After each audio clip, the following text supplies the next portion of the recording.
আজকে আমি বানাবো ঈদ কার্ড।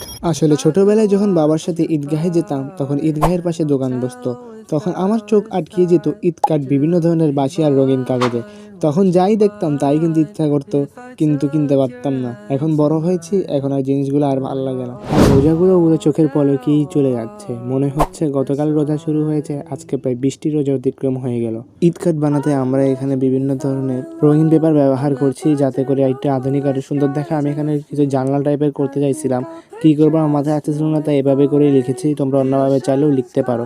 এবং এর উপরে আমরা ব্যবহার করব একটু glitter paper. Glitter paper use করলে জিনিসটা আরো সুন্দর দেখাবে। তাহলে আমি এখানে চাঁদ কেটে নিচ্ছি, চাঁদের মতো করে আরেকটি স্টার কাটতে হবে আমাদের। ভাই কাটতে কাটতে আমার অবস্থা এমন হয়ে গেছে। তোমরা তো দেখো এখানে একদম সহজেই বানানো হয়, কিন্তু এটা করতে গেলে যে কতটা কষ্ট সেটা যে বানায় সেই বুঝে। আর তোমাদেরকে এত করে বলে লাইক করতে, সাবস্ক্রাইব করতে, ভাই তোমরা কেন ভাই তোমাদের হাতে ছোঁয়া একটু লাইক সাবস্ক্রাইব বাটনে দিয়ে যাও। আর এটা আমি সিম্পল একটি ইট কার্ড বানাচ্ছি, তোমরা চাইলে আরো আমি কমপ্লিকেটেড ইট কার্ড নিয়ে আসবো, তোমরা ভিডিও পাবা, তাই চ্যানেলের সাথে জুড়ে থাকো।